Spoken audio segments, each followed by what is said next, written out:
It's really a pleasure to be here today, and it's also a pleasure to be able to participate in this Young Leaders Forum.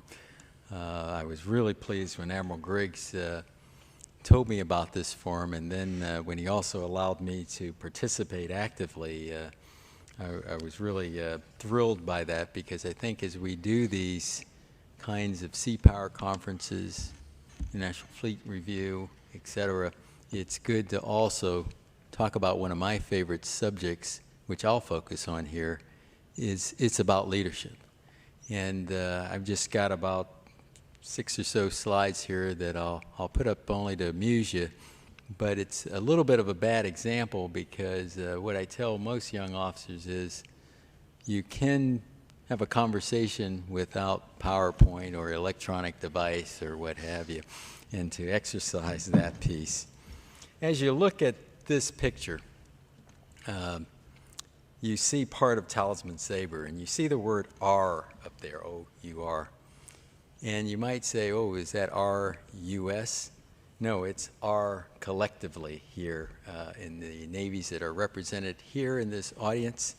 And I think that piece is important. Each of you are part of the R when it comes to addressing the issues in the maritime domain, maritime security, and what have you. In this slide, you look at it and you might get the impression I'm going to talk about weaponry. But quite frankly, when I talk here, one of the things I'm going to talk about is the essence of any weapons system is, quite frankly, the people that operate it and the people that lead it. So consequently, that's why I think it's so important to add this type of vignette to the forum. We in the United States can develop some great wizardry equipment, but it's usually the sailors that are able to figure out how to operate it better. And quite frankly, when we do our best designs, usually we incorporate that type of thinking in the beginning.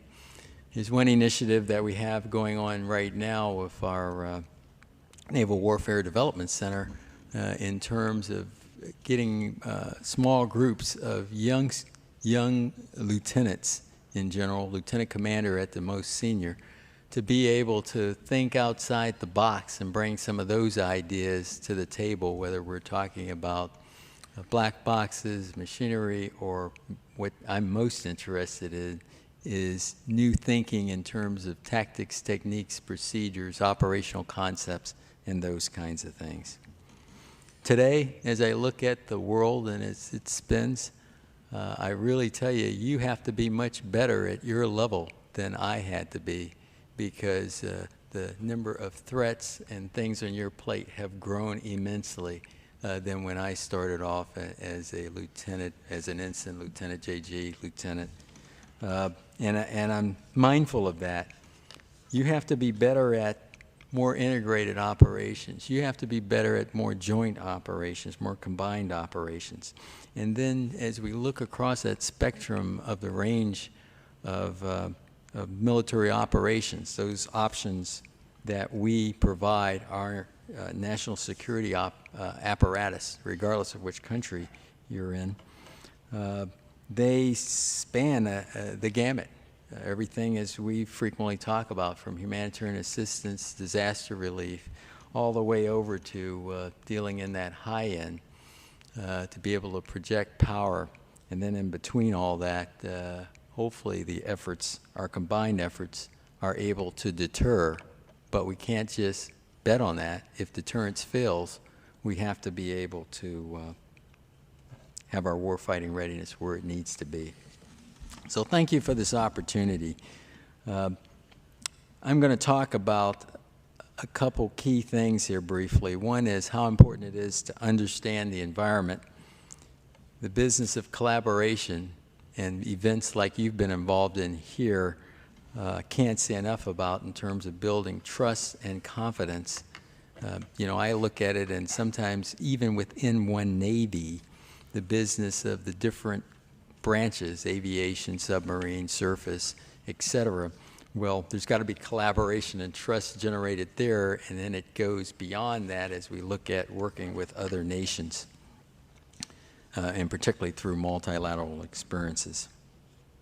I think I'm in charge of this slide thing, so let's see if it works. Excellent. They don't give me too much to operate with, so I always enjoy when I have something I can play with. This slide here has a few words on it, but what I really like to pound on the table about is how you have to understand the environment as a leader in today's world and just how darn important that is. Frequently in our internet-connected world, we love quick answers. In the zillions of cable TV channels, we like to be able to quickly flip from one to the other. This business that we're in this very complex world, requires in-depth study, in-depth understanding of that environment when you look at the list of complexities that I have listed there. And those are just a very small sampling of both man-made and Mother Nature type of things we get paid to respond to. So this deep understanding involves us understanding economically the situations associated with the region, the countries you're working with, and what have you, the cultural piece, the history, and of course the politics, before you can even think of having a military solution to X, Y, or Z. Very important. And also, frequently in a forum like this, but maybe I should ask this forum, how many of you consider yourself to be cyber warriors? Show of hands.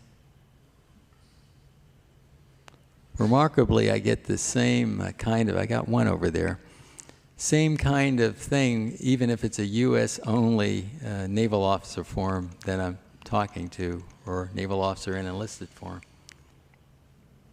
And I asked him again, I said, well, don't you touch the keyboard periodically associated with your day-to-day work? Maybe it's a fire control system keyboard. Maybe it's an engineering plant keyboard.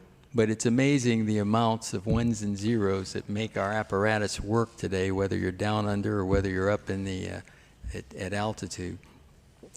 And that consequently all of us have to have a basic understanding of this cyber world we're in, because guess what? When I look at the threats that are out there, including on the maritime domain, this one connects to the maritime domain, so it's very important that we not take that for granted that somebody else is covering it. So when your electronic apparatus isn't working so well, is it really the software or is somebody else into the beast? And so I encourage folks at all ages to understand this cyber domain as best you can, because you will use it more than I will use it, quite frankly, in my remaining years of a career. And I'll tell you, I spend a lot of time thinking and questioning our efforts in that world. All important as you look at this business of our ability to be interoperable and also to be effective partners as we deal with this uncertain world we live in. Working together is an important part of this, and learning from each other. As we look at the range of options in that arrow that I talked a little bit about, and then what we have been doing collectively through a set of, whether it's bilateral type of exercises and operations or multilateral, very important to take each one of those and say, I'm going to expand my horizon a little bit more than that 4, 6, 8-hour watch to learn as much as I can for the fuel that we're expending associated with that particular evolution. So I encourage, whether you're participating in a carrot type exercise or a multilat like Rim of the Pacific, or this exercise we did earlier here, the IFR field training exercise, learn everything you can and learn by questioning as much as you can, associated with why did that work, why didn't that work, associated with things, and then question it not just within your own people you're comfortable with, but other people, and particularly when you have a chance. Why I enjoy these types of international forums is so that I can grab people from other nations, other navies, and ask them about their approach and how they view some of our approaches. One of my favorite items here, you see the hospital ship that's portraying Pacific Partnership, which quite frankly we have done for some years now, hand in hand with the nations in this particular part of the region. And I can't say enough about that. Canterbury from New Zealand and Tobruk.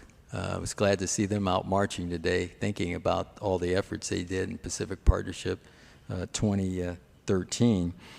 But also to the Japanese ship that was out there marching, thinking about my tour of Usumi off Vietnam in Pacific Partnership 2012. This gives us, when we operate together, dwell time together. And my encouragement to you is take advantage of that dwell time to really get to know and understand and question, because you never know when you will use it again. If you had asked me at some of your ages in this room that I would be standing before you as the Pacific Fleet Commander, I would have asked you what drugs you were on. But so I tell you, learn as you go as much as you can, because you never know when you're going to have to pay some of that back. Professional development is learning together. In one of these pictures here, the SPC-A exercise, we actually have our littoral combat ship, which we've been experimenting with other nations that were involved in that, involving boarding and security teamwork. And it was just great to have the teamwork there. And this slide here I overuse a lot because, as I mentioned, this requires study. As a 4-star admiral, and you can ask my staff, I probably exceed most of you in this room in how much homework I do per night. Homework, and not just something that's due to the Chief of Naval Operations or my operational boss, of things to continue to refresh, to review, to learn. So this requires reading, and more reading, and not just surfing topics on the internet. Yep, I use the internet when I come across something. I said, well, crap, I don't know enough about that. Let me flip through and get a quick burst so that I can integrate it into what I'm reading about. So I can't say enough about that. When you look at Rebalance, which, you know, was our United States government's approach, President Obama put out back in the beginning of 2012, but it was something we've been working on for a while. The piece that excites me the most isn't the bright, shiny objects. It's really about the whole of government approach to learning and understanding the Indo-Western Pacific region in a much more in-depth way, including the work with our Navy, and consequently proud of some of the efforts we have done there to improve programs like our Foreign Area Officer program. But I would ask you, how can we improve further in this area? And I would ask you, as you see some of my Pacific Fleet sailors, to help them to understand more about your nations, your Navy, your approaches. When you look at Australia, for example, and dealing with this complexity of refugees, that's hard stuff. And consequently, that's the kind of things that you might be able to share your approaches that we will benefit from in this uncertain future. But I also believe, and I'll move on to the next slide here, that it is important that you keep growing. You know, when you look at being future leaders, to me, it's not just in the Navy, in the military, but also understanding the governmental processes, the business processes, and leveraging off academia and in some cases industry to help with that journey. So when you have different shore postings and what have you, leverage on those, because again, we live in an uncertain world, even though we work hard with our intelligence apparatus. But I'm reminded every day in Pearl Harbor when I look at the battleship memorial for Arizona of how we don't get that right all the time. And I can go and extrapolate from that time frame on, case after case after case, where we were surprised. Well, we get paid to deal with surprise, but my opinion is we ought to work hard to prevent as much as possible associated with it. You have a lot on your plate, and this is something I'm very, very sensitive to, particularly as you balance your professional life, you balance your family life, and all the various demands in order to get a ship ready for a deployment or aircraft squadron or a helicopter component that joins a ship or submarine, what have you. And then along, which isn't on that slide, because you know, I'm not an aviator, so I don't get that crew rest kind of thing in the submarine business. But rest is also got to be part of that business, so that you're at your prime when you need to be at your prime associated with things. And you get this shopping list. One short sea story. When I was commanding officer USS Honolulu, I would call in the XO and the chief of the boat, and I would say, hey, let's look at this POD plan of the day that you had for the next day or so, as we were going to pull into one of the busier ports, Yokosuka, happened to go up Tokyo One or something.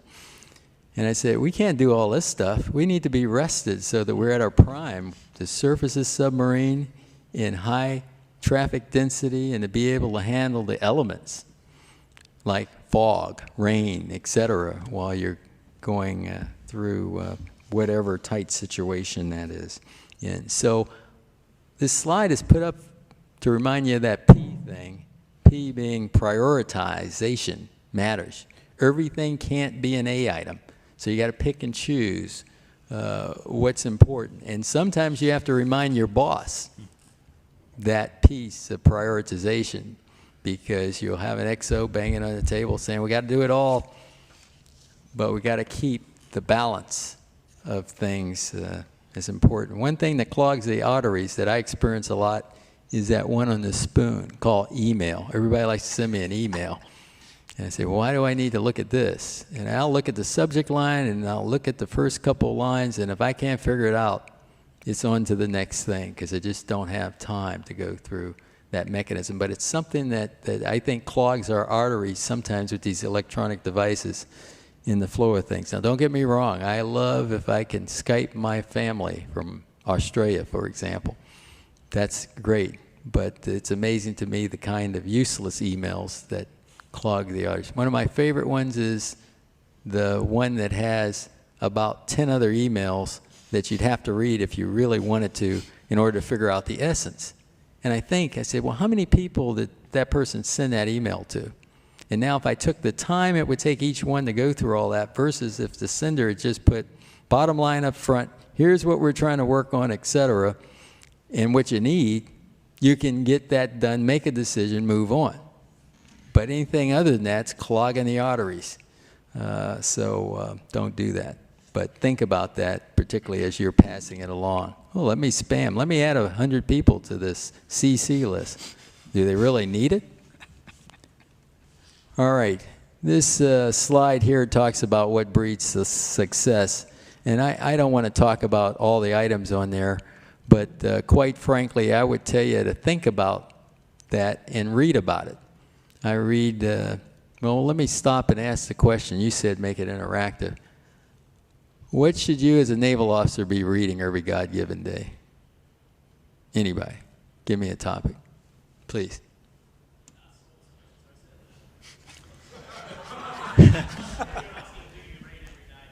No, I'm asking, what do you read? What are you after to try to read every day? Okay, we got history. That's one of my pet peeves. Another? Okay, rules of the road, very important in our business, and I capture that under broad category. News, okay. Logs, yeah, you do a little log reading there. But I'm talking about books. You know, if you had the time to, which I hope you do, salami slice some time off, We talked about reading history, and then you mentioned rules of the road, news, and what have you. Now, you can be careful with news because you can get blogged to death if you aren't careful. But I put that in the category of professional development. You know, what's going on in this world that's spinning, and then as a leader, am I reading a book periodically to ground me in all that stuff I got in the beginning of my Naval Academy experience, perhaps, and that's something to do on a periodic basis. And then the third piece, I haven't heard yet, but how do you keep innovative? Well, you got to read, in my opinion, something like science fiction, because that stretches your imagination and your horizon to other approaches to problem solving. In some cases, not at all related to the problem of the day, but somewhere in there, the cranial power connects the dots, and you come up with a solution that nobody else has thought of, because, boy, it looks far-fetched. Well, if you had looked at what looked far-fetched in our combat information centers today compared to what I looked at as a pup, big difference. And you wouldn't have even envisioned these massive screens with gobs and gobs of fused information. The one here that I will bark at is developing a questioning attitude. I can't say enough about that. The why. Why are we doing it this way? What have you. I wouldn't be sitting before you here if I hadn't had astute sailors working for me in various jobs that came up at the right time and said, but engineer, but XO, but captain, is that the right thing to do right now? And you paused, you reflected, and you said, let me think about that. Let's slow down, or let's take a different approach. But it's that, to me, part of teamwork. Sometimes, like, even at this level, I can go to forums and people are a bit stiff because it's like we're afraid to ask a question.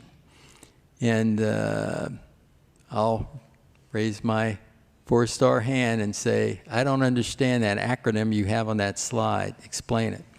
Then after the meeting is over, some group will come by and say, I'm glad you asked that question because the guy is talking about blah, blah, blah, or I didn't understand it either. And I'm looking at them saying, well, why didn't you ask the question, you know? But people tend to get stiff in these things. I'm embarrassed if I ask the question, but yet I'm going to sit in this forum, suck up my valuable time, and not understand the material being presented. And I say, stop doing that. Don't take any prisoners when it comes to people putting goofy acronyms on material and, you know, expecting you to know them all. It's funny for me, in the Navy world, the joint world, the political world, they all got different acronyms. And I'm not that smart, so I tell them, break it down, make me understand it, and then I can give a vote in something. But time is a prized commodity, and I would tell you, very important. All right, I'm going to get kicked out if I don't continue here. Last slide. I can't talk enough about your leadership in this region for this uncertain future that we're in. Whether you're working at the strategic level, the operational level, tactical level, this business is so darn important as you look at the complexities and the threats that exist in our world today, in this region. And the laundry list is huge. So I thank you for your attention here. I thank you for hearing me out, and I'm really pleased to share the stage with such distinguished professors here. I'm a lightweight in comparison. Thank you.